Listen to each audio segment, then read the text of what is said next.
Hi everybody, it's Pam from Flaunt It Fitness UK and Fit Mums and Bumps here. This is video number 1 for Know Your Hormones, and I'm just going to be covering a little bit on cortisol.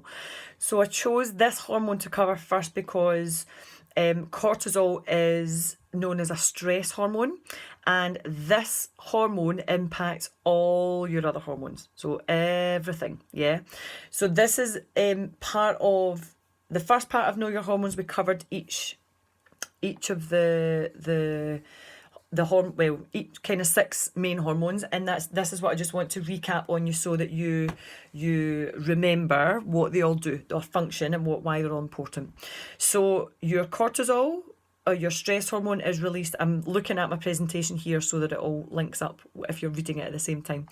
It is released by your adrenal gland. Your adrenal glands sit just above the kidneys, and it's released when your body is under some form of stress, okay?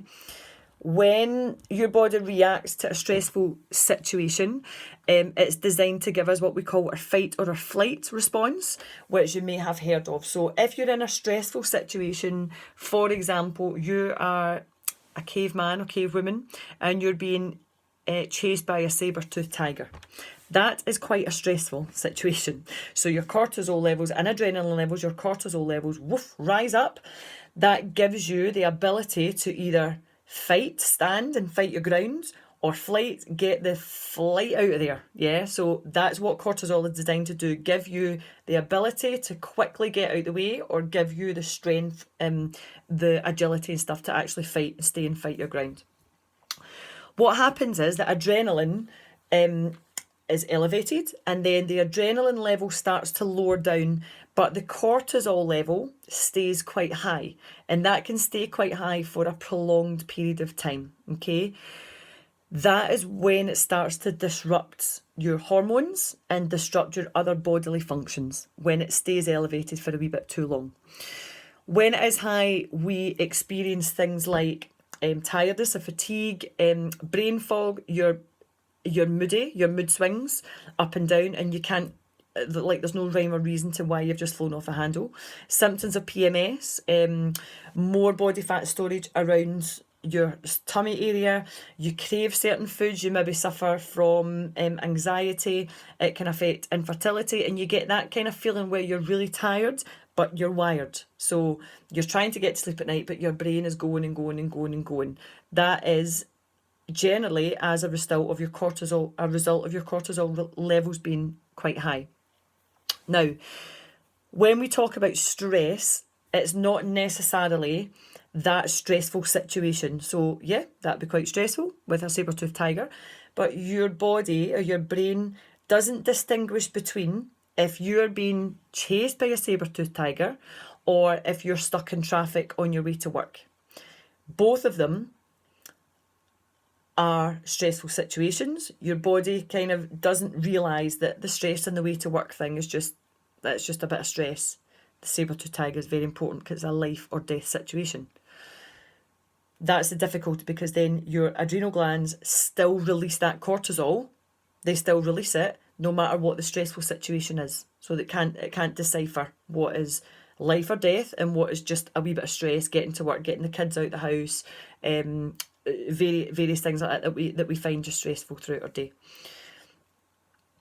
And that is a problem, because our lifestyles now are full of stressful situations. So it might not necessarily be that it's stressful. So for me, 3 kids out of the house in the morning to get to nursery for 9 o'clock, that's, to me, it's a stressful situation. So right in the morning, from like maybe 8:20, we need to leave at 10:02, my cortisol levels are like right up there. And that, to me, that's not a good thing for first thing in the morning, because if you're like that in the morning, how's the rest of your day going to go? Yeah.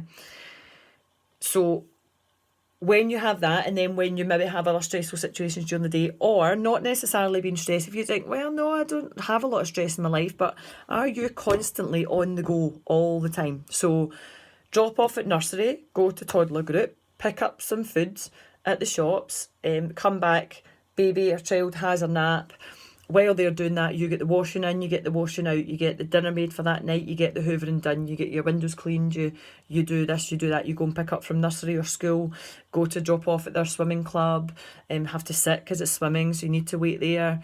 Then after that, you're maybe dropping somewhere else. You're at home then to get dinner ready, and then they're off to their beds. But then after they're in their bed, you have to have your dinner, and then you have to get the living room tidied and get the clothes ready for the next day, get the packed lunches ready. So that's an ongoing, constant thing. And it's that I'm talking about when I'm discussing stress, because that is a stress in your body. So when you don't sit on your bum for 5 minutes and put your feet up, that is seen as a stress to your body. And that is where your cortisol levels are just constantly up, prolonged. And that's where we get the food cravings, we get the tiredness, we get that slump in the afternoon, we get the difficulty sleeping at night. We feel that we need caffeine to keep us going, but actually you don't. All of these things come as a result of that, okay? So when you're in that stressful situation, you have an increase in blood sugar levels, so your blood glucose levels increase, and that is to allow for that fight or flight response. So that's to allow for that kind of emergency. So the blood is the sugars there circulating in the blood, because your muscles are going to need that to either stand there and fight your ground or run away. So it's circulating, yeah. But when it doesn't have that event that you need to use up all that blood glucose, all that circulating sugar doesn't get used, so it gets stored as body fat, generally around your midsection, because that's where it's stored easiest and that's where it's metabolized from easiest. You might not agree with that, but yeah, it's metabolized quicker here, so that for that stress response, when your liver needs to get that glucose, it can remove it quickly from here. Yeah, that's why it's stored around that area. So your energy is saved, the blood glucose is saved for the next time that fight or flight response or that stress comes around, and it makes it easier for it to be accessible. Other things that cause a stress to our body are too little movement to your day. Also, maybe not the correct type of exercise at that time of the day as well. So finding the balance between what's right and what's not. So I spoke to my girls about going to do a workout when you're already stressed. So if you're going and you're doing your high intensity work when you're already stressed, that high intensity work is good. You're going to feel good after it, but it increases those cortisol levels quite high.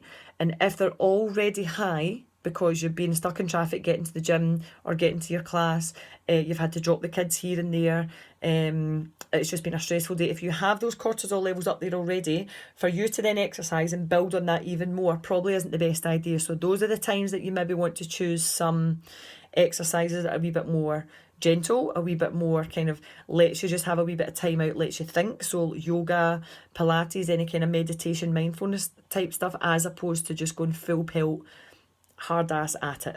So because the stress levels are up there already, those are the days that you maybe want to bring it back a wee bit.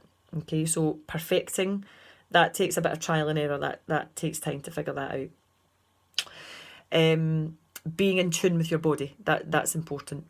And just remember that we do live in a constant state of stress in our lifestyle. So you've got stress from relationships, schools, nurseries, financial, health, parents, in-laws, work, money, medication, stress from foods that you're eating, maybe if you're eating refined sugars and processed foods, environmental toxins, you've got like a never-ending to-do list. All these things are a stress to your body. Too much blue light, so screen time. So if you're in your bed on this, turn me off. All these things act as a stress to your body. Okay, so that's basically that's the background on cortisol, and trying to reduce that as much as we can is going to help all of your other hormone balance. So I speak about cortisol first because it has such an impact. Okay. If you have any questions about it, don't hesitate to drop me a wee message. either below this video if it's in the group, in our Facebook group, or you can get me at flauntitfitnessuk@gmail.com. You can contact me through my website at www.flauntitfitnessuk.com.